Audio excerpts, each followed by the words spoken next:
My alien roommate fell on me as I slept. Her reason left me. Baffled, Jake Miller woke up to something heavy landing on his chest with a soft thud. He opened his eyes to find Zara staring down at him with her large purple eyes glowing in the dark. Her blue skin seemed to shimmer in the moonlight streaming through his bedroom window. Jake had been sharing his apartment with Zara for 3 months now after she crashed her small scout ship in the woods behind his house. The government never found out because Jake decided to help her instead of turning her in. She was from a planet called Veyron in a distant galaxy, and her people were explorers who studied other worlds. "What are you doing, Zara?" Jake whispered as he tried to sit up. She was still sitting on his chest, looking confused and worried. "I am sorry, Jake, I did not mean to wake you," Zara said in her soft voice that always reminded him of wind chimes. She spoke English well, but sometimes her words came out in strange patterns. "I was having what you call a nightmare, and I needed to make sure you were still breathing." Jake blinked in confusion. "Still breathing? Why would you think I stopped breathing?" Zara looked embarrassed, and her skin turned a deeper shade of blue, which Jake had learned meant she was feeling strong emotions. "On my world, we do not sleep like humans do. We enter a rest state, but we stay aware of our surroundings. When I saw you so still for so long, I thought something was wrong with you." Jake could not help but smile even though he was tired. "That is sweet, Zara. But humans sleep deeply, we do not move much, and our breathing gets very quiet. It is normal. But you looked so peaceful and quiet," Zara continued. Her voice got softer. "I have been watching. You sleep for weeks trying to understand it.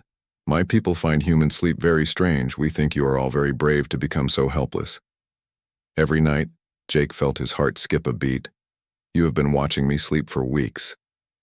Zara nodded seriously. "I wanted to learn about human sleep patterns for my research. But tonight you were so still I got scared. I thought maybe your heart stopped beating. So I came to check." Jake sat up more and Zara slid off his chest to sit beside him on the bed. Her skin was warm and smooth, and she smelled like some kind of flower he could not identify. "Why did you not just listen for my heartbeat from across the room? Your hearing is much better than mine." Zara looked down at her hands, which had 4 long fingers. "Instead of 5 like humans, I wanted to, but I was too scared to focus properly. When we are frightened, our enhanced senses do not work as well." She looked up at him with those big purple eyes. "I am sorry if I scared you, Jake. I am still learning about human ways." Jake felt a strange warmth in his chest as he looked at this alien woman who had crashed into his life. She was beautiful in a way that was completely different from human women. Her skin was smooth and blue. Her hair was white, like starlight, and her eyes held depths that seemed to go on forever. But more than that, she was kind and curious, and she cared about him in ways that surprised him every day. "It is okay, Zara," Jake said gently.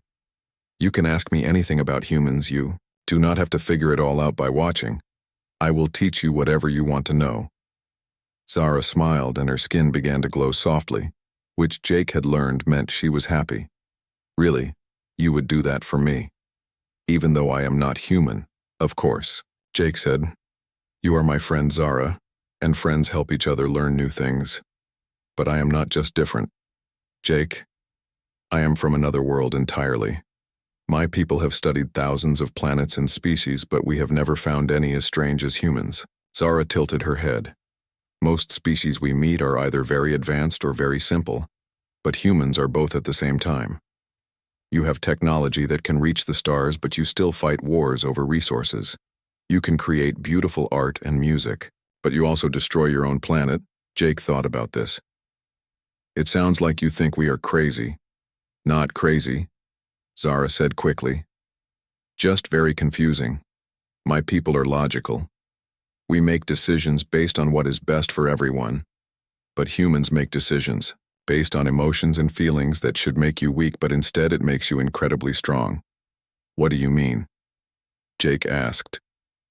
Zara stood up and walked to the window, looking out at the city lights in the distance. "I have been studying human history. Since I arrived, your species has survived ice ages, wars, diseases, and disasters that would have destroyed most other species. But you keep going. You adapt and change and overcome everything. And you do it because you care about each other even when It would be easier to give up. Jake joined her at the window. That does not sound very logical. That is exactly my point, Zara said, turning to face him. Logic says that individual survival is most important, but humans will risk their lives to save strangers. They will sacrifice themselves for people they have never met. They will fight against impossible odds just because they believe it is right. She paused. My people think emotions make species weak, but humans prove that emotions can make you stronger than any technology. Jake felt proud hearing this from someone who had seen the galaxy. Is that why you have been studying me? So closely. Zara nodded, but her skin turned purple again with embarrassment. At first, yes. I wanted to understand how humans could be so strong despite being so emotional, but now she looked down. I study you because I care about you, Jake, in ways that my people would not understand. Jake felt his heart racing. What do you mean? I mean that being around you has changed me, Zara said softly. I came here as a scientist to study and report back to my people, but now I do not want to leave. I want to stay here with you and learn what it means to feel the way humans do. Jake stepped closer to her. But what about your mission? What about your people? Zara looked up at him. My people sent me here to learn about humans, but they expected me to stay detached and objective. They never expected me to start feeling human emotions myself.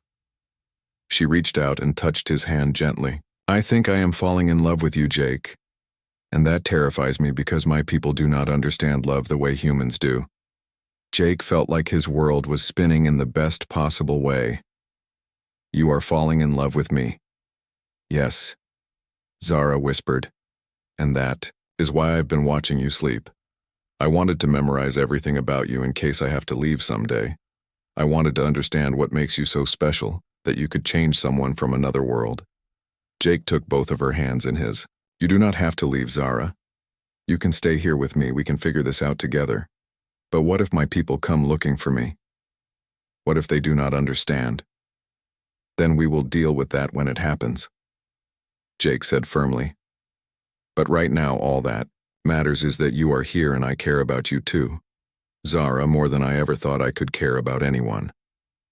Zara smiled and her whole body began to glow softly. Really? Really? Jake said. And if your people have a problem with that, they will have. To deal with both of us, humans are very good at protecting the people they love. Zara laughed and the sound was like music.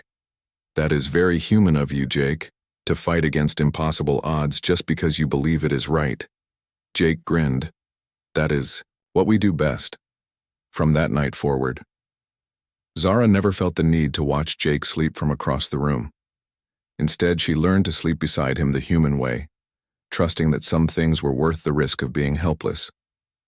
And Jake learned that sometimes the most important discoveries come from the most unexpected places, even when they fall on you in the middle of the night.